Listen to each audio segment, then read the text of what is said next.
내가 어떻게 여기는... 놀랄 거 없어. 당신이 광고를 하고 싶은 간절함이 나를 불렀으니까. 그럼 당신이 바로 전설의 위더스? 아쉽게도 내가 아니야. 난 가이드일 뿐이거든. 그는 정말 그렇게 무시무시한가요? 글쎄, 나도 본 적은 없어. 오직 광고주 앞에서만 그 모습을 드러내거든. 자, 궁금하면 직접 확인하러 가볼까? 이쪽으로.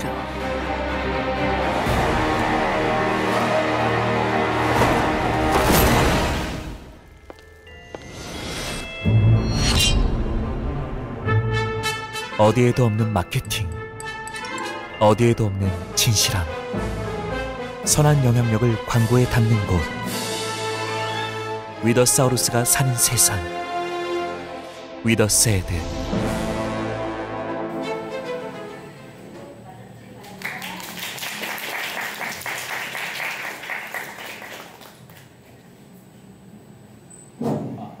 네, 반갑습니다. 위더스헤드 윤현 대표입니다.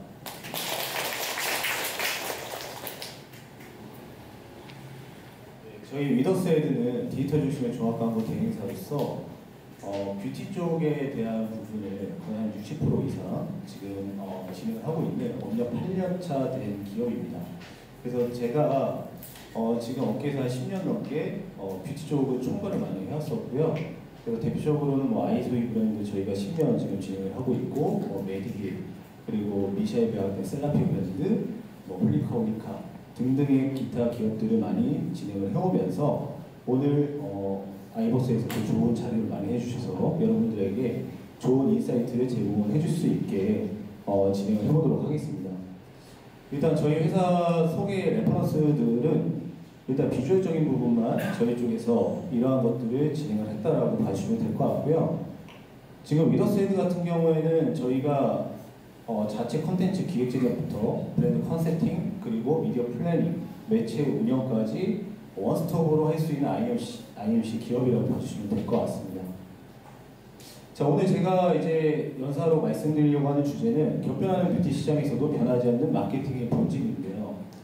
일단 제가 이제 10년이면 강산도 변한다는 얘기가 있듯이 뷰티 시장을 10년 넘게 봐온 상황에서 정말 많은 어떤 이제 변화들이 분명히 있었습니다. 일단 크게 세 가지로 분류를 하게 되면 첫 번째는 어떤 이제 시장의 대외적인 환경의 변화가 있었고요. 그리고 두 번째는 마케팅 채널에 대한 변화가 있었고, 그리고 이제 세 번째는 소비자의 어떻게 보면 환경에 대한 변화가 있었습니다. 그래서 시장의 환경에 대한 부분을 말씀을 드리면 일단 여러분도 너무 알다시피 워낙 변수가 많았죠. 중국에서 수출을 활발히 할 수 있었던 그 시기에는 워낙 이제 뷰티 시장 자체가 이제 호황기였는데 지금 아시다시피 자국 보호무역주의로 인해서 지금 중국 쪽은 많이 이제 죽은 상황이고, 또 코로나로 인해서 굉장히 많은 변화들이 분명히 왔습니다.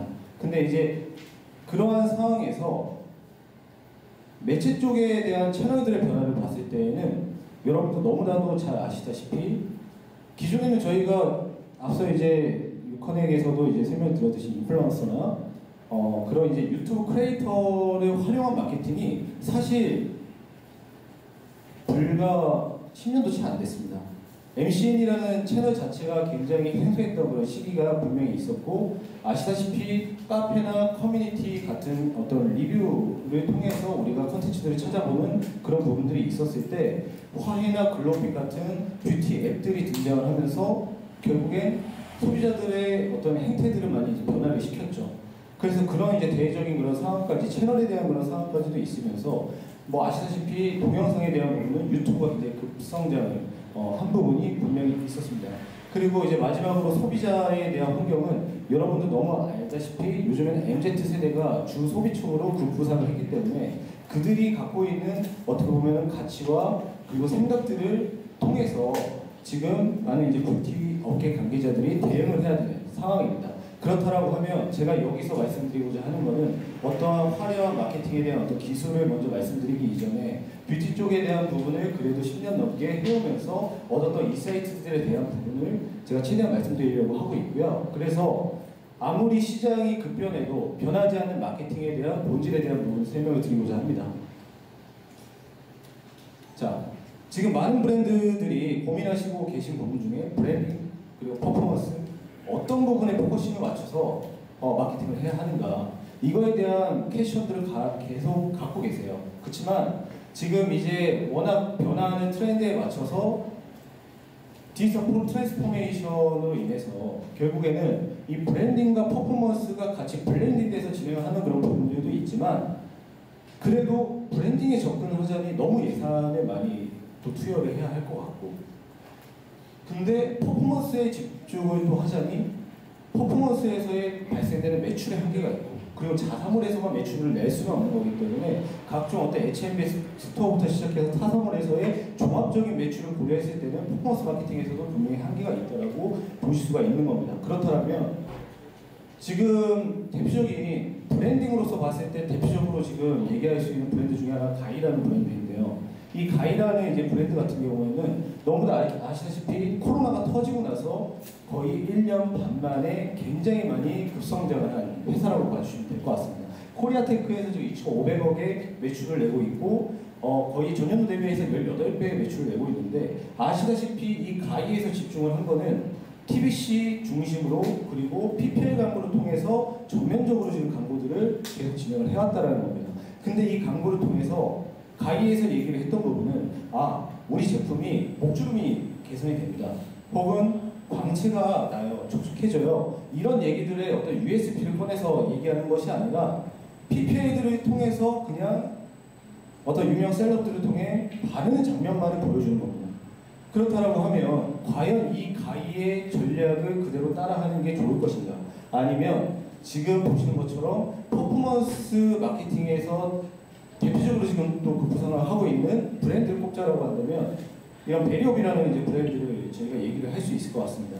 베리옵 대표님께서 나오셔가지고 지금 웹상의 어떤 온라인상에 공개를 한 바에 의하면 베리옵 같은 경우에 온라인상에 지금 온라인 광고, 퍼포먼스 광고 비만으로 월에 10억 정도를 지금 투여를 하고 계시고요.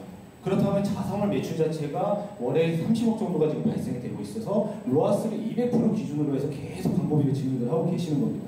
그러면 과연 이 퍼포먼스 마케팅만으로도 이렇게 매출이 나온다고? 그럼 이 베리옵에서 그동안 이 매출이 나는 부분을 또 살펴보시면 결국엔 지금 보시는 바와 같이 8일 미래는 8일 만에 하얘집니다. 그런 어떤 변화들 그리고 직관적으로 그런 것들을 소구할 수 있게끔 소재들을 굉장히 다학해서 심지어는 몇천 개씩 만들면서 지금 마케팅을 하고 있으세요. 근데 그러면 이렇게 베리옵처럼 마케팅을 해야 되는 게 정답일까? 이런 생각을 하실 수가 있는데 일단은 저는 그런 마케팅 방향성을 먼저 설정하시기 이전에 그 본질적인 부분에 대한 것을 잊지 않으셨으면 하는 바람에서 말씀드리고 싶은 거는 결국에는 브랜드 에셋이 중요하다는 거 말씀드리고 싶습니다. 가이든 그리고 지금 베리옵이든 잘 나가는 유수의 브랜드들을 보게 되면은 브랜드 자체에서 갖고 있는 브랜드 에셋들이 분명히 있으세요. 그거는 CI, BI, 컨셉, 슬로건부터 시작을 해서 브랜드가 갖고 있는 어떤 제품의 애칭들 그리고 어떤 USP 이런 자산들이 결국에는 브랜드의 굉장히 큰 유산인 부분인 건데 이것을 망각한 채 준비가 덜 된 상태에서 마케팅을 진행을 하려고 하시는 브랜드들이 많으시죠. 그랬을 경우에는 밑 빠진 독에 물 붓는 것처럼 광고비만 소진되는 경우가 많이 있습니다. 자, 그리고 두 번째로는 익숙함 속의 다름에 소비자는 반응한다라는 건데요. 자, 보시는 바와 같이 뷰티 쪽은 아니지만 아마 이 광고를 보셨을 수도 있을 겁니다. 이 KCC의 스위첸이라는 이제 광고인데요. 어느 날 제가 이제 TBCF를 우연히 광고를 TV를 보던 와중에 이 TBCF가 노출이 됐었어요. 아마 보신 분은 아시겠지만 다른 안 나옵니다. 아이들 웃음소리가 계속 그냥 나오면서요. 이 화면 자체가 거의 변함없이 그냥 노출이 됩니다. 그러면서 아이들은 조용히 클 수 없다. 마지막에 내일을 키워가는지 스위치 하고서는 이제 끝나게 되는데 굉장히 센세이셔널한 광고라고 볼 수가 있었습니다. 그 이유는 지금 TBC로 나오는 그런 방송들은 결국에는 우리는 이런 것들이 좋아. 거의 USP 위주로 광고를 한다라고 한다면 이거는 일반적이지 않다라는 거죠. 우리가 한 번 더 고민하고 한 번 더 생각할 수 있게끔 다른 부분에서 접근돼서 진행을 한 부분이 있기 때문에 굉장히 우수하게 평가한 광고라고 볼 수 있고요. 그리고 뭐 이번에도 굉장히 센세이셔널하게 리브랜딩을 성공한 설화수의 아브레포시팩의 설화수의 예시입니다. 이 설화수는 그동안 저희 소비자들의 인식에서 봤을 때 엄마 브랜드야.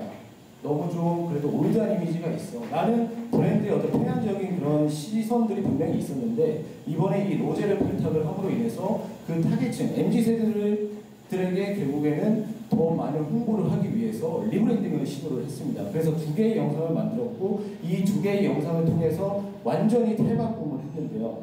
이거는 지금 시간 관계상 나중에 한번 참고를 해주시면 뭐 매니페스토, 그러니까 설화수의 역사가 1930년도 때부터 시작이 됐는데 결국에는 리버스에 대한 어떻게 보면 촬영 기법들을 활용을 해서 결국엔 설화수의 어떤 역사에 대한 부분들을 또 얘기를 해주는 부분이 있었고 그리고 여기서 보여주시는 것은 설화, 다시 태어난, 다시 설화수에 대한 브랜드가 다시 탄생을 하는 거고 거기에 계승적 의미까지 다음 세대에 이어지는 계승적 의미까지 내포했다라고 보시면 될 것 같습니다. 자 그리고 이 브랜드는 아까도 말씀드린 것처럼 저희가 10년간 같이 해온 아이돌이라는 브랜드인데요. 이 브랜드에서 기존에 베스트셀러로 항상 진행했던 게 자티세럼입니다. 그래서 9년 연속 1등의 타이틀을 놓치지 않고 올해는 지금 10년 연속 타이틀을 바라보고 있는데요. 근데 이 자티세럼 말고도 꾸준하게 어떻게 보면은 또 제품을 팔 수 있는 부분으로 이제 수분크림을 그 다음에 스테디셀러로 지금 선정을 했습니다. 그래서 이것을 어떻게 하면은 잘 할 수 있을까에 대한 고민을 해서 진행을 했었고요. 그래서 일단 이거는 영상을 한번 좀 보여드리겠습니다. 수분 들어간다 쏙쏙쏙쏙 아싸 속보습 아싸 100시간 아싸 장수진 언제까지 수분크림 고민할 거야 속보습 100시간 1등 수분크림 장수진 올리브영에서 만나요. 네, 이 장수진 캠페인 같은 경우에는 너무나도 잘 아시는 그런 술게임 노래를 통해서 어떻게 보면은 소구할 수 있는 부분들을 잘 소구를 했고요. 그래서 9월 올리브영 캠페인을 통해서 진행을 했을 때 전체 카테고리에서 그래도 상위권에 위치하는 매출을 찍었다라고 합니다. 그래서 이것도 익숙함 속에 어떻게 보면 저희가 다른 차별화된 전략을 통해서 진행을 했다고 보시면 될 것 같고요. 마지막으로는 지금 저희가 또 이번 달부터 진행하고 있는 더프텐 더프트에 대한 사례입니다. 이 더프텐 더프트 같은 경우에는 기존에 고민을 갖고 있었던 게 그냥 땡땡이 브랜드, 올리브영 가면 언제든지 살 수 있는 브랜드. 그래서 어떻게 보면 이 브랜드가 고민하고 있었던 부분은 어떻게 하면 우리 브랜드의 타겟을 더 넓힐 수가 있고 어떻게 하면 우리가 좀 더 고급스러운 무드로서 접근할 수 있을까? 우리 아이덴티티를 잃지 않은 상태에서. 그래서 저희 위더스에 대해서 전략을 세운 부분은 닷에 대한 부분에 집중을 했습니다. 지금 제품을 리브랜딩을 하면서 제품에 대한 패키지를 변경을 했는데 그동안 땡땡땡땡 박혀져 있는 이 더프텐 더프트의 그 제품을 좀 더 모던하게 변화를 시켰다고 봐주시면 될 것 같고요. 그래서 저희가 어떻게 이것을 전략을 삼았는지 또 영상을 통해서 보여드릴 수 있도록 하겠습니다. 난 이거다. 느낌 있다. 확 퍼진다. 향기롭다. 나만의 향기를 찾았다. 새로워진 도트. 더프트&도프트. 맘에 든다. 네, 이 더프텐 더프트의 에센스인 그 닷에 집중을 해서 커피 플로우를 짰고요. 그래서 지금 캠페인들을 이런 다각화된 소재를 통해서 지금 진행을 하고 있습니다. 마지막은 데이터는 거짓말하지 않는다. 그러나 표면적 데이터만을 의존하면 함정에 빠질 수 있다는 메시지를 전달을 하고자 하는데요. 너무도 많이 지금 퍼포먼스 마케팅을 진행을 하시면서 메타가 됐든 구글이 됐든 혹은 검색 광고가 됐든 이런 채널들을 통해서 결국에는 직접 전환 어느 정도 나오고 있는지에 대한 표면적 데이터만을 보고서는 분석을 하시는 경우가 대부분이실 것입니다. 근데 그렇게 되면 함정에 좀 빠질 수 있는 부분이 있거든요. 지금 여기 보시는 것 같이 스페셜 DA 이 구자가 있습니다. 이 스페셜 DA는 평일 10시에서 12시 3,200만 원의 여성 타깃으로 해서 진행을 하는데 보통 예상 인프레션 자체가 1,000만 정도가 나옵니다. 근데 CTR 자체는 0.5% 정도가 나오는데 지금 이 스페셜 DA는 없어서 정말 부킹 구자가 굉장히 치열하거든요. 인벤이. 워낙 네이버의 메인에 집중되어 있고, 근데 비용 자체가 사실 만만치가 않아요. 근데 과연 이 매출을 통해서 집행했을 때 우리 브랜드가 효율이 있을까에 대한 것을 놓고 보면 지금의 예상 클릭률을 봤을 때는 5만 유입이 되는 거고요. 근데 이 5만 유입에서 전환율을 1% 혹은 2%만 잡아도 여기서 2%만 잡아도 저희가 1000명이 고객이 되는 겁니다. 근데 그 1000명이 구매를 하게 됐을 때 객단가를 계산하면 만약에 3만 원이라는 객단가가 있으면 3천만 원의 매출이 나오는 거죠. 그런데 이 스페셜 데이는 그나마 로아스가 1000% 이상 나올 수 있게끔 하는 매체이기는 하지만 네이버 타임보드 같은 경우에는 같은 인프레션을 가졌을 때 3,100만 원을 진행을 하게 되면 15,000에서 2만 클릭의 유입수를 가지게 됩니다. 그러면 여러분들 보셨을 때는 네이버 타임보드는 진행을 하면 안 되는 거네 라는 이제 판단을 하실 수가 있거든요. 근데 저희가 그러한 표면적 데이터에만 의존을 하게 되면 당연히 그러한 선택을 내릴 수는 있지만 지금 보시는 바와 같이 DA, 브랜드 검색, SA 각각의 지금 유입으로 어떻게 보면 트래킹을 가져간다라고 했을 때 DA만 지금 놓고 보면 DA의 이제 시너지 효과를 봐야 되는 거예요.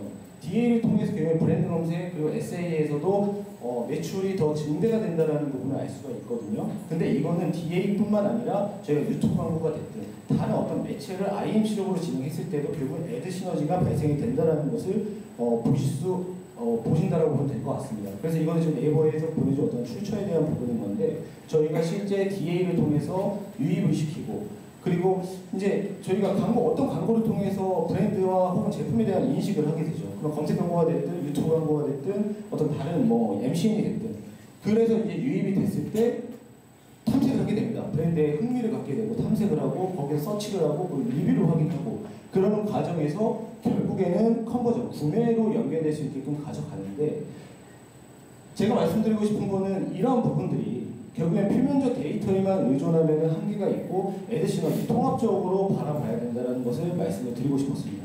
그래서 지금 사실 짧은 시간에 제가 이 한 가지 격변하는 시장의 뷰티 본질이 잃지 않는 그런 뷰티에 대한 부분들을 말씀을 드렸는데 이 세 가지에 대한 부분은 정말 꼭 말씀드리고 싶었던 부분이기 때문에 다소 좀 시간이 초과됐다고 하더라도 충분히 말씀을 드렸다고 생각을 합니다. 그래서 이상 어디에도 없는 마케팅, 어디에도 없는 시장, 하나님의 관계에 담긴 게 이렇습니다. 감사합니다.